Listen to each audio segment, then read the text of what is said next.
Hey everyone, welcome. I'm Linda Golick. I'm the Health and Wellbeing Consultant with Bellin Health, and I'm so glad that you all decided to take some time for yourselves today and join me on this very chilly Wednesday. So grab yourself a cup of something warm and sit back and take in some of this great information. We do have a really full half an hour today, so forgive me if I do go maybe a minute or two over.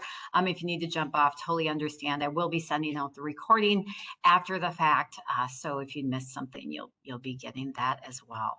So last time in part one, we really explored the idea of work balance and maybe some coping mechanisms for that. Today, I'm going to go just a little bit deeper on the well-being aspect of it. And then I have an extraordinary story that I want to share with all of you. That actually a couple stories, but my final story is a really good one. So looking forward to that. All right, I want to introduce you to a really extraordinary human being, in my opinion.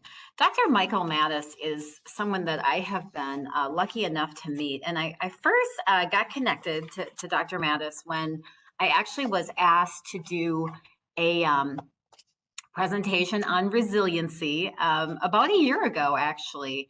And it was kind of before COVID was hitting. And we as a healthcare system were really concerned about, we did have increased numbers due to flus and colds and those types of things. And we really were just looking to help our staff with that. And I was introduced to this amazing article that Dr. Mattis called the Resiliency Bank Account. And I will send a link out to that article so you all can see it.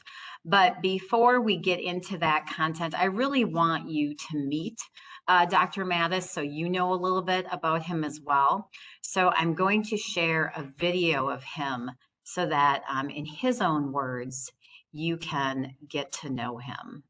Twin Cities, and I was a child of a single mother born out of wedlock, and she was a waitress. We were poor, and she ended up marrying a man who was an alcoholic and ex-Navy, and the house descended into chaos and alcoholism and violence and suicide attempts, and and as a result, I hit the streets to be away. I was an only child and ended up in a lot of trouble from age 13 to 17, arrested 24 times, in and out of reform schools. And basically to avoid prison, I dropped out of high school and, joined the Navy. After the Navy, I got my GED, went to school and, worked my ass off, to put it mildly. And eventually, because of vocational interest tests, said I should be a doctor. Well, I decided to go to medical school. And so I did, and I ended up doing very well and went to general surgical training and then thoracic surgical training in Toronto, and came back to the University of Minnesota, and I had a 20-year career there that was great. Became a full professor, endowed chair, a vice chair of the department, all these things, all these accolades. But at age 57, roughly, I found myself, some people would call it burned out. I was miserable and I was dreading going to work. I wasn't enjoying the operating room anymore. And I had become so overextended as a result of one of my habits of saying yes to everything, which we were trained to do in the surgical residency. And of course, part of the thing is residency taught me or installed 4 habits onto my personal operating system that, played a huge role. And one of them was say yes to everything, no matter what. And the next one is discipline, to be strong, no matter what. And self-sufficiency, so you can do everything on your own, no matter what. And of course, the be strong habit, so you can pretend you're okay, even when you're not, no matter what. Well, those things served me extremely well, of course, until I wasn't okay, no matter what. And so then, the one tactic that I had in my toolkit for managing my stress and getting me to calm down was exercise and running and lifting weights, which I'd done all along, and I was rapid about it. And then back troubles led to a 5-level lumbar fusion and ultimately 2 hip replacements. And because I had buddies at the university, I got hooked up with a guy who gave me free flow of narcotics, and I got addicted to prescription narcotics. And that was a slow 18-month spiral down into a hellhole that I had never experienced before. So I ended up admitting myself to Hazelden without any consequences to my job or family or anything else, thankfully. But that was a real, seismic, cataclysmic event, because overnight I went from, full professor, endowed chair, all the trappings, to just another miserable drug addict in rehab, right? All right. And I mean, I was miserable. In fact, I was voted least likely to succeed by my fellow inmates. But and that's not very good. If you're in rehab and you're voted least likely to succeed, that's not good. Well, but I realized what I really did understand was that, my operating system, as I now call it, previously had served me in the American dream, but it wasn't serving me in my personal life. And so I didn't know what to do, and I didn't like the AA 12-step program, and I didn't like being labeled an addict. So I decided I was going to figure out whatever it is that I needed to do with my personal operating system to, reinvent myself. Yeah. So that's basically the genesis of why I'm here today. And as you can see, what a fascinating story by someone who really was experiencing that burnout and really got into some trouble because of it. And so he goes on to write this amazing article, this resiliency bank account. And so I want to dive into some of the content of that, because he talks about this personal operating system. And I think we can all take something from this. And again, I'll send out the link to the article, and I'll warn you, it's very scientific in some ways, so you may have to read it a few times, but I think you'll get some good tidbits out of it. So his pillars of resiliency are these 6 categories: sleep, exercise, meditation and mindfulness, gratitude, self-compassion, and connection to others. And what I love about this article is that there is so much science behind when he talks about each one of these categories. So I'm just going to give you a little tidbit in each category that I found rather insightful. And last time we talked about that idea of burnout. And, these are the things that can build you up. These are the things that give you the armor of dealing with the stresses of everyday life and that continued work-life balance. So think of it as that. These are the things that are going to protect you and build you up so that you can do what it is that you need to do.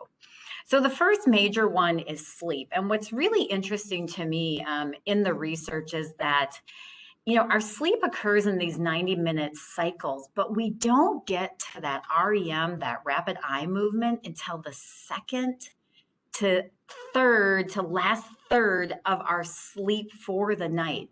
And within that time, there are special systems that are happening that are going to repair your body in a way. And you never get there if you don't get enough sleep.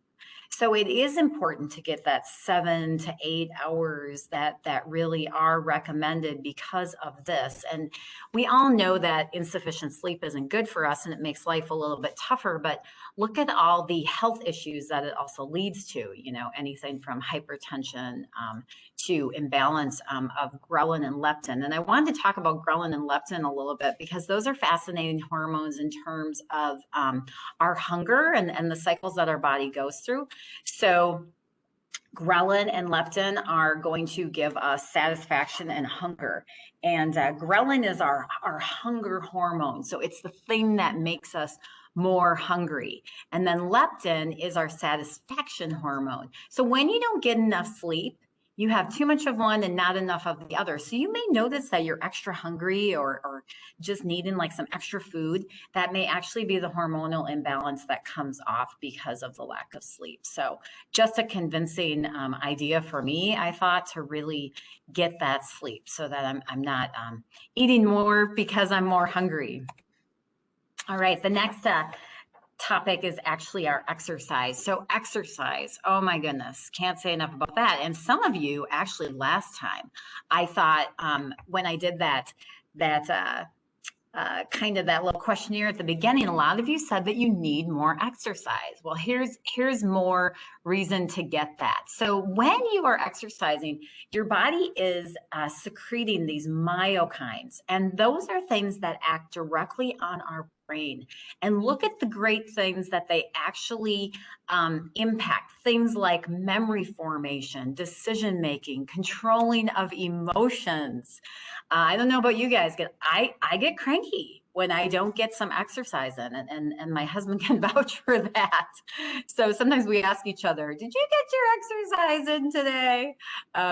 It really does affect us. So the research actually shows that we actually get increased hippocampal volume in our brain from activity from in as little as 3 months. So exciting stuff, really, really a reason to move more. Mindfulness and meditation. So if you really want to hear more about mindfulness and meditation too, tomorrow's mental health moment is going to focus a little bit more on this. But Dr. Mattis describes this as the voice in our heads that is the most rambling, chaotic, insulting, insufferable person we will ever meet. And isn't that the truth? We're so tough on ourselves. And meditation and mindfulness allows us to quiet those areas of our brain and gain some control. And Dr. Mattis goes on to describe these 3 different types of meditation. And I can honestly say, I always thought that meditation was kind of a thing like, oh, I don't know. I have a pretty racing brain. I have a hard time kind of slowing down and trying to clear my brain. How am I ever going to do that? But I actually had started some meditation Mondays with a group of coworkers a few years ago, and kind of started doing meditation on a little bit more of a regular basis. And I was amazed the difference that I felt, because all of us are so stressed out all the time with everything that is that we're managing. And that mindfulness practice just kind of gives you the permission to do nothing and breathe. And you can't do it wrong. You can't do it wrong. So don't feel like you have to know exactly what you're doing, because it's like anything. The more you practice, the better you'll get at it. But a big thing about the science behind meditation is that it does lower those stress cortisol hormones. And that is certainly part of what gets us ramped up. And if we can learn and do things that kind of lessen those hormones, that's going to make us feel better. All right, another big area is gratitude. And gratitude, the science is actually showing that it leads to overall greater satisfaction in life, as well as decrease anxiety and depression. Gratitude, this practice of being thankful, basically. And Dr. Mattis gives us some different ideas to practice gratitude, but look at those. And you know, the traditional gratitude journal, which maybe you've heard about, maybe writing a letter. But I would say even beyond that, because maybe with all the juggling that we're all doing with work-life balance, what if we just committed to thank someone every day? Just one person a day. Maybe it's your spouse, maybe it's your child, maybe it's your coworker. Once a day, making sure you say thank you to somebody. How powerful would that be? And how great of a habit to instill, right? So just something to keep in mind. Gratitude really helps your resiliency, helps your balance. Self-compassion. This is an interesting one. Again, we have this rambling voice in our head where we're not very nice to ourselves. And there are actually kind of 3 components that fit into self-compassion. So the mindfulness, really recognizing when it is that you are not being kind to yourself and you're not giving yourself a break and you're putting crazy expectations on yourself. That second dimension, really thinking about common humanity.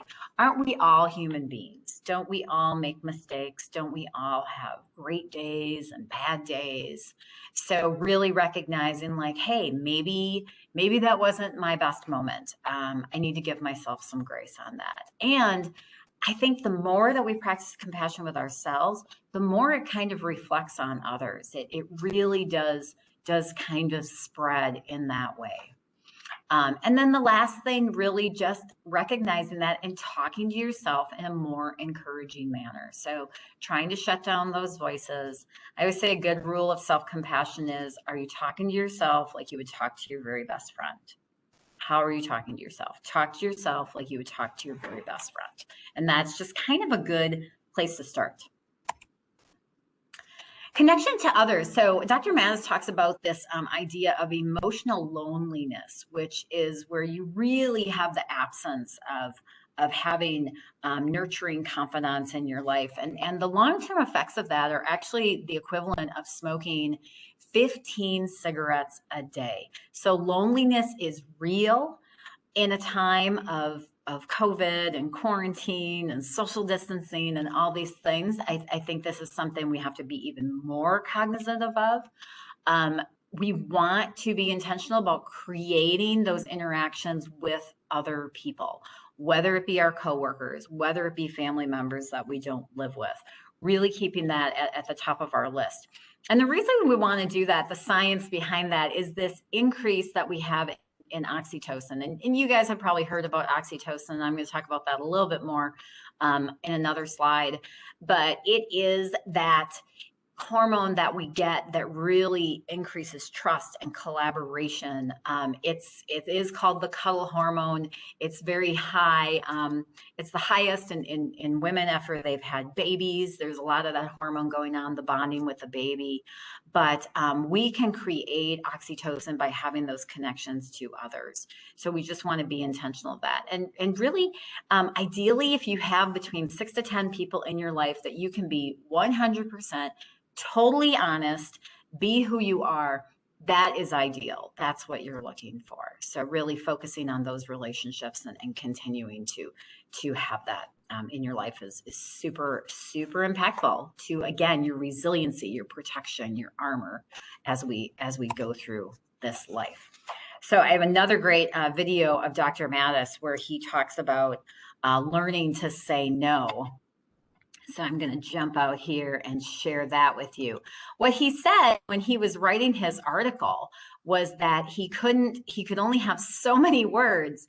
And so learning to say no was another dimension. And I had the distinct honor of interviewing Dr. Mattis. And this is where he talked about this video where he talks about saying no. So I'm just going to bring that up real quickly for you here. I can only have 6,500 words in that article. All right. Mm-hmm. So I had to decide which habits I was going to include that I thought were most critical. Okay. And one of them that I did not include, which is really my number one habit, is to say no. Okay. And as a resident, we were trained to say yes to everything. And that persisted as my academic career. Oh, can you run this committee? Yeah. Can you chair this task force? Yeah. Can you review this paper? Yeah. Can you do this interview? Yeah. And the yeahs just keep going on and on until you're running around like a chicken with your head cut off. And you end up not doing things that you really bring you meaning and value. Now, we always have to do things that are part of systems that we may not like. But I believe in making a not-to-do list. Things I'm just not going to do. And focusing. And so one of the things I'm deathly afraid of is falling back into that habit of saying yes to too many things. I'm really concerned about that. And so I'm judicious now about where I put my energies. And writing that paper, well, I focused on that. And I've been focusing a lot on, this topic and coming here and speaking here. I like to do kind of one thing at a time and not be the big multitasker. Whereas before I was like, bring it on, come on, let's do this, we'll do this, do this. And it was not good. And I think it's really rewarding to do certain things and do them very well and create something or do something that adds a lot of value if possible, instead of just doing all this other stuff. And losing time and energy is in a way a tragedy. I mean, it's you got one small life here, and how are you going to use it? And is it going to be used running around doing a bunch of things you don't want to do, or doing something that you do want to do that has more meaning to you and which will end up being more meaningful to others eventually? So I want to talk about these hormones. So we continue to be challenged by COVID and being separated. So here are some things that you can do to help yourself produce those good hormones that are going to keep you feeling well. You can see them up here on the screen. So the dopamine, things like completing a task, doing some self-care activities. We talked about oxytocin a little bit, doing something nice for someone, or playing with your dog. Right now, my dog's a little bit unhappy because he doesn't get to go outside as much. And it's like, you know what, we just got to play inside. Serotonin is our mood stabilizer. So some of the meditation is good for that. Some physical activity is good for that. And then the endorphin, that's the painkiller. So that can be gotten by laughing, watching a comedy, dark chocolate. That's another one of my favorite ways. So keeping those good hormones going. All right. So I want to tell you an amazing story now. And this was actually a book that I decided to read because I had seen it on a conference that I was attending. And it is the story of endurance. And I want to introduce you to this amazing man called Ernest Shackleton. Ernest Shackleton decided back in 1914 that he wanted to be the first person to arrive at Antarctica and transverse it. So go across it on foot in 1914. So here is the crew of Endurance. So Endurance actually set sail in August of 1914. Ernest Shackleton recruited these 28 men that were going to go on this expedition. And this alone is amazing to me, because you think about the technology that wasn't in place yet in 1914. What a brave, bold move. But he had all these amazing men with him that were ready to go on this journey with him.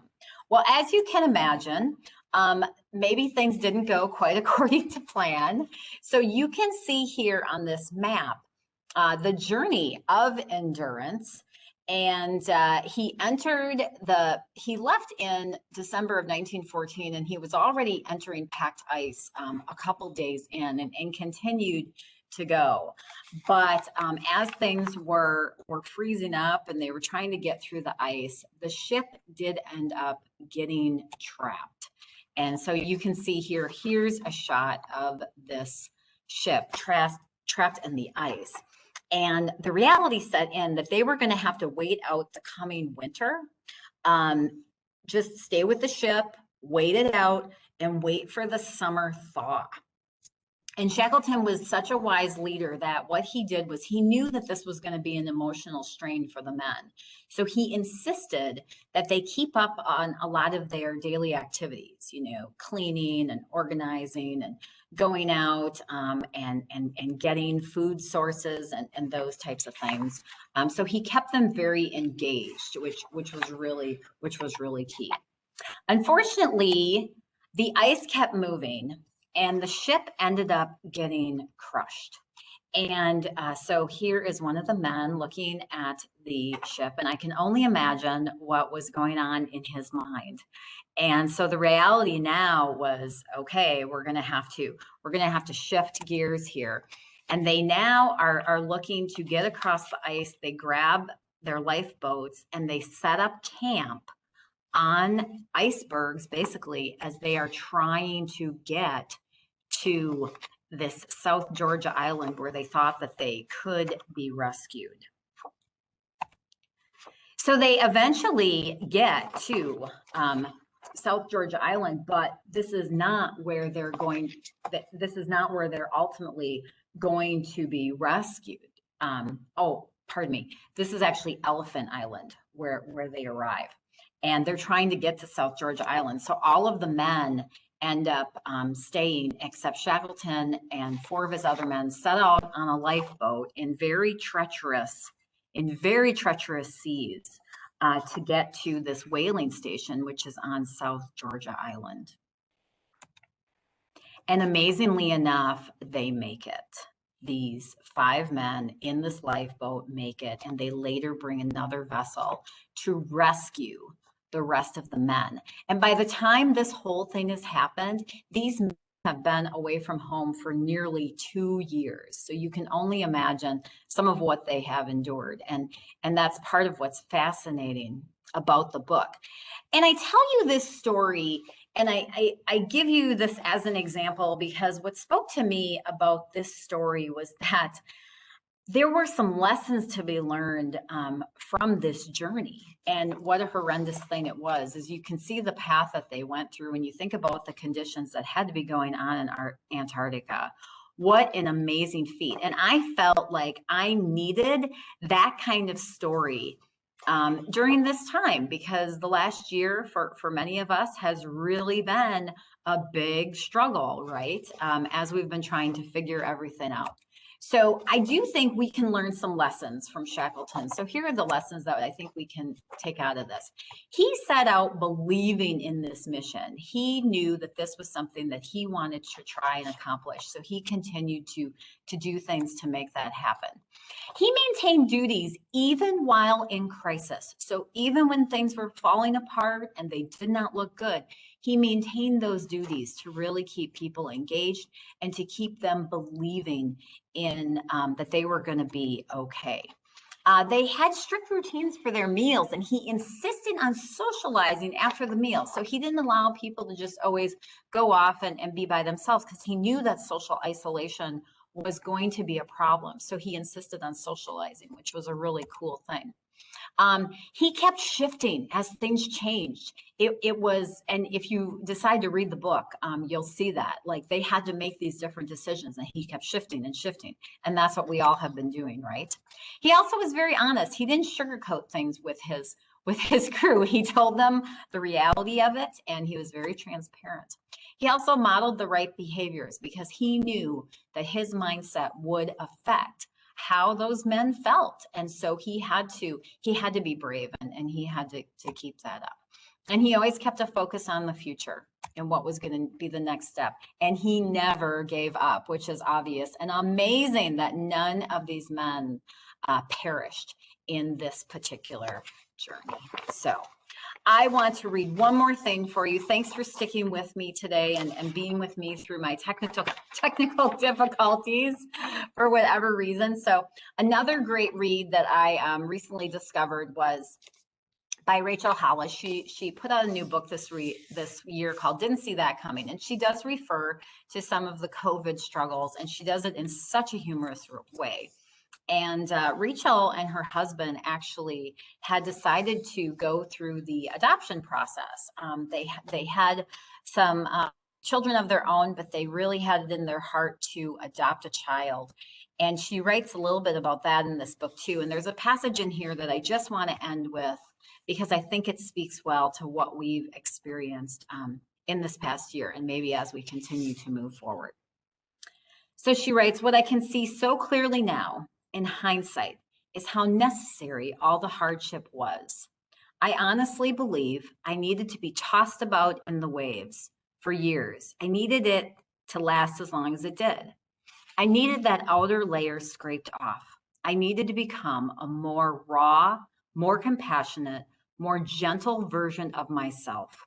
I needed to develop empathy around 100 different adoptive stories I'd learned in that time, to see that nothing about the process or the parties involved is ever as simple as good or bad, right or wrong, better or worse. I needed to go through all the hardship of parenting over many years with many different scenarios, so that when the time came, I could understand that it wasn't enough for me to accept another woman's child as my own. I needed to become a woman who could see the child's mother as someone who needed a mother's love and understanding and inclusion. I think that's the most surprising part about true resilience. Resilience makes you strong, and while you earn the right to your strength, you simultaneously become more tender. While you harness the ability to rise quickly from the ground, you don't fear the fall as much as the next time. Resilience can only come from experience, and God willing, you're gaining wisdom from each and every lesson."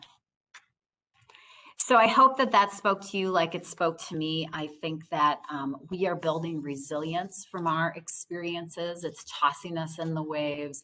It's making us better. And I hope that that spoke to you today. And I hope that you can take something with you and take one of these tools to get more resilience in your own life. If you want to receive our Lifesaver Wellbeing series, sign up for any of our materials, feel free to reach out, shoot me an email, look us up on social media. We would love to connect with you and continue to bring you the content. And if anybody has any questions, feel free to chat those in. Otherwise, thanks again for being here. I hope you all have an amazing day and a great rest of the week. Stay warm. Take care, everyone.